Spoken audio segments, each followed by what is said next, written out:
The best healthcare is there in ways big and small. There when we most and least expect it. We may not see it, but we feel it. It lets us know we're not in this alone. Everyone deserves a healthcare partner who never quits. One who's there for what matters. United Healthcare. There for what matters. Want your boss to put some real action behind the rhetoric when they talk about making your workplace more inclusive? Find out how to hold their feet to the fire and demand diversity on the Diversity Dude podcast. Hello there, and welcome back to the Diversity Dude podcast. I'm your host, Lambert Fisher, marriage and family therapist, award-winning author, and national speaker on the topic of multicultural awareness and diversity. For those of you who are interested in even more positive and encouraging tips and strategies beyond what I share in podcasts like this, then feel free to check out my award-winning book, Diversity in Clinical Practice, nationally recognized for the unique way in which it addresses the often difficult topic of multicultural awareness and diversity. Designed for more than just therapists, if you're a helping professional in any way, Diversity in Clinical Practice can help you reach the greatest variety of needs possible for those whom you serve. And it's available in paper and audiobook versions for your convenience. And whether it be through my one-on-one relationship building efforts as a therapist or my informing and empowering efforts as an author or speaker, know that my personal mission is to do my part to improve the world one strengthened relationship at a time. So, today I want to share with you a few encouraging words about the unnecessary fear of Black history. As another February begins, we get yet another opportunity to celebrate Black History Month, a time dedicated to recognizing and honoring the contributions of and achievements of Black individuals throughout history. As discussed in previous podcasts, the goal of this and any other officially designated History or Heritage Month is not to attempt to contain any cultural group's past and present experiences of significance into one month, never to be spoken of again. Instead, it's immensely beneficial for history to be acknowledged in some way, whether large or small, throughout the year, for years to come. Unfortunately, how that is to be accomplished has become a question recently.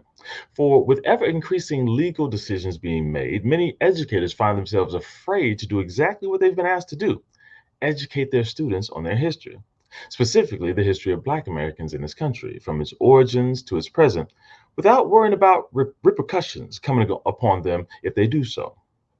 Several states now even have laws limiting what aspects of history can be taught in schools as it relates to the role of race and racism.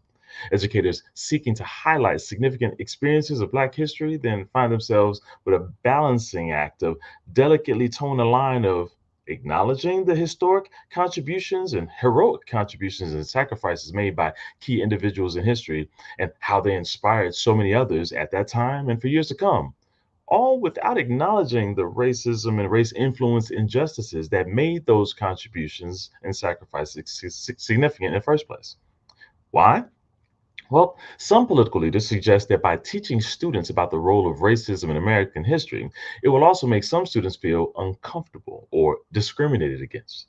And for others, they believe that teaching about the role of racism in Black history in America would actually distort historical events as if they didn't actually happen. The interesting part for me is that while the therapist in me can see the genuine feelings and concerns being expressed on many sides of this argument, it doesn't seem like they're having the same argument going on in the first place. And in hopes of creating, or at least helping create, a sense of safety for educators, as well as contribute to better decision making by political and other leaders, I'd like to offer a few considerations regarding what is seemingly a misunderstanding about the unnecessary fear of Black history. The first consideration is this: having an ancestral history of racism doesn't automatically make someone a racist. One of the reasons people fear and consequently ban the discussion of Black history in America is that learning about and being reminded of the racial injustices that were inflicted upon Black people who may look like them may also make them feel guilty by association. As if the racist decisions and actions done by one's ancestors not only makes a person guilty, but also makes them automatically the same person. This would understandably make someone feel uncomfortable about learning about Black history in the first place and desiring to avoid it. However, as a family therapist, I spent years helping people who felt trapped and limited by their family histories that they were born into, and helping them learn to overcome those histories and create a new path for themselves and their family moving forward. The key to accomplishing this is avoiding the temptation to view someone, including oneself, as all good or all bad. In doing this, they're able to hold on to the good traits and helpful patterns modeled for them by certain family members, distant or recent, while also acknowledging the negative traits and behaviors that they do not want to repeat in their lives moving forward. This is made even more significant when it's not just thoughts or words, but actions and effort made to make one's current decisions distinctly different from those who came before, making it clear that without disowning their ancestors and all the good personal experiences they may have had with them, they can also acknowledge the behaviors that did harm and commit to changing the family's history, not by ignoring history or rewriting the past, but by creating a healthier history starting now, moving forward. In the same way, teaching Black history in America doesn't have to be synonymous with making present students feel guilty, judged, or discriminated against due to behaviors of their ancestors that they personally did not contribute to. Instead, it can be an opportunity to acknowledge the reality that real people who also had good qualities and beneficial contributions to the world also made some horrible decisions that had a traumatic impact, not only on those they encountered at the time, but also on generations to come. Similarly, to the families who I work with, while you may not be at fault for the actions of your ancestors personally, when past actions have a lasting impact and contribute to present continuation of that harm, it is then when knowing what historical events have contributed to current realities that we can then help everyone in the present take steps to make changes to end the negative patterns that began years ago and create a new, healthier future moving forward. Consideration number two: not all Black history is about racism. On top of the foundation of not fearing Black history because we don't have to take it personally, we can also acknowledge that not all Black history to be learned involves racist events to be taken personally in the first place. Much of what can be celebrated during Black History Month are the creations and accomplishments of Black individuals throughout history, from Black inventors to Black firsts in a variety of different ways, to notable contributors at the world level, national, state, city, or even community level, or even just taking the time to acknowledge significant contributions within individual families.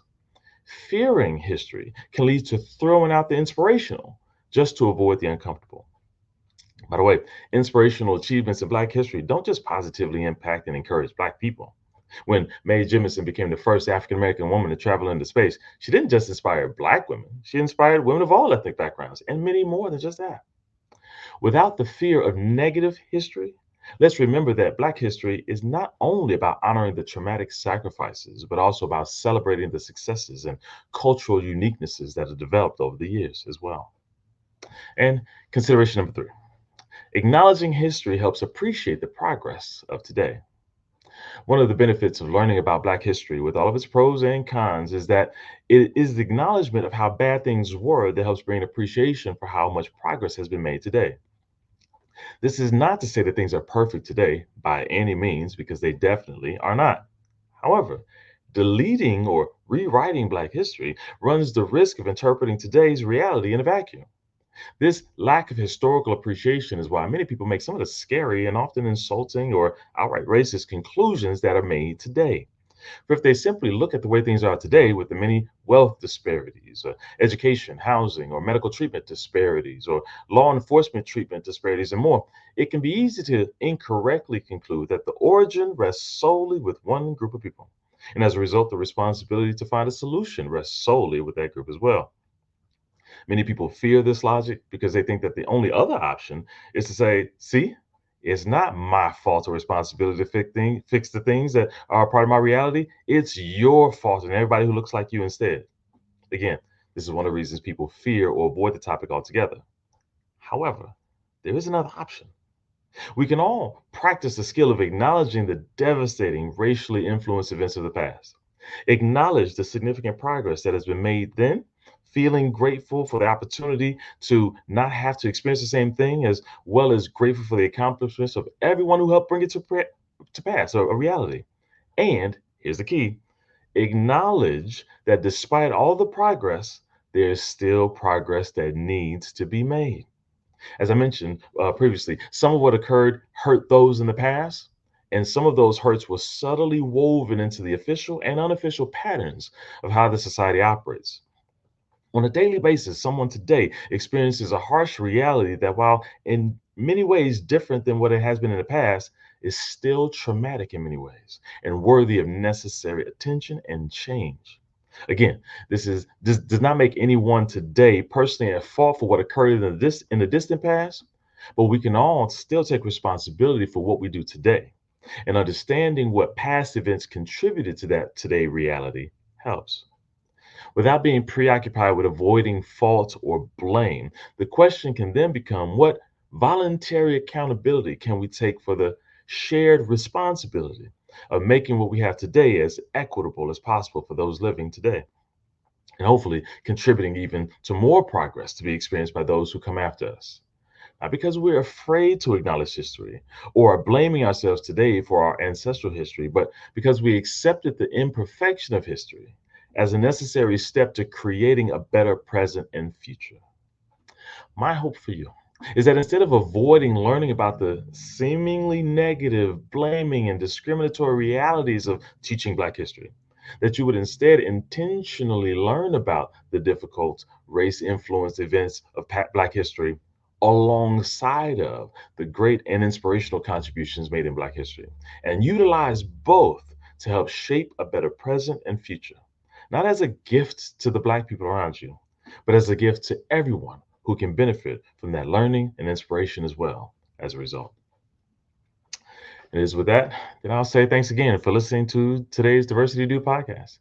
If you have any pressing diversity-related questions that you'd like me to address on an upcoming podcast, or if your organization is in need of a shame-free or empowering guest speaker or training on this often sensitive and difficult topic, then feel free to reach out to me directly at www.diversitymadesimple.com. And if you know of anyone else who can benefit from a positive and encouraging perspective on this often difficult topic of diversity, feel free to send them a link to this podcast so they can be encouraged as well. Or share with them my award-winning book, Diversity in Clinical Practice, available at Amazon.com. And as usual, I look forward to addressing as many topics as possible in future podcasts to help you improve as many relationships as possible at work, at home, and in your community. And as always, remember this: you don't need to know everything about everyone to have a positive impact on someone. Thank you all for tuning in, and have a great day. Tune in each week and find out how to demand and implement diversity at your job. To hear more, check out previous Diversity Dude shows on ShalettaMakesMeLaugh.com. Are you up to date on your COVID-19 vaccination? It's not a one and done situation. You and your family may have gotten the original COVID-19 vaccine, but the virus keeps evolving. Getting the updated COVID-19 vaccine will protect you from newer variants that are circulating in our community. Talk to your healthcare provider to be sure you've received the updated vaccine. The new vaccines are approved for all and everyone 6 months of age and older, even for people who are immunocompromised or are pregnant or breastfeeding. To find out where you and your family... It's not just another day in your life. Things are changing for the better. At Comcast, we see those changes, and we're thinking about how we use technology today to live, work, learn, and play. And we're building for the future now, so we're better prepared for the wants and needs of tomorrow. That's why Comcast is rolling out multi-gig internet speeds to more than 50 million homes and businesses before the end of 2025, making our already industry-leading network even faster, smarter, greener, and more reliable. Over the decades, Comcast has been your partner, working hard to serve your community, and will continue to be your partner. We're expanding our gigabits so you can enjoy the tiny bits that matter most. You know Shaletta makes you laugh, but did you know Shaletta Brundage can also make you think and boost your business? Media personality, activist, and comedian Shaletta Brundage founded Shaletta Makes Me Laugh to celebrate and share the best of Black culture.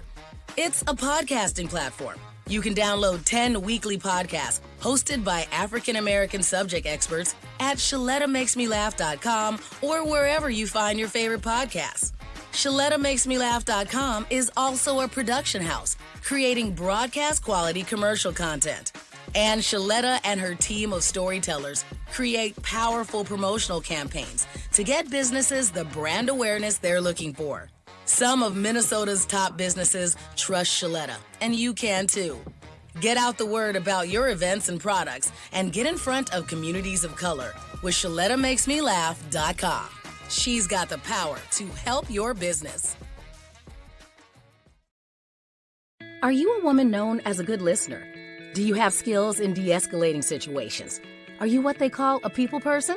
Then the Minneapolis Police Department would like to meet you. Now in a rebuilding phase, the Minneapolis Police Department is recruiting more women to wear the badge. The department offers career options for women with a high school diploma or GED. There are also opportunities for women with 2- and 4-year degrees who are ready to apply their skills in new ways. Police work makes a great second career for social workers, teachers, nurses. Women in their 30s and 40s are welcome to apply. There's no age cap. You'll be paid while you train and mentored by veteran women officers invested in your success. Minneapolis also welcomes current police officers to join the state's largest department. Make a difference on the streets, working in your community, in a career with competitive salaries and generous benefits. Go to minneapolismn.gov and search police jobs to find out more.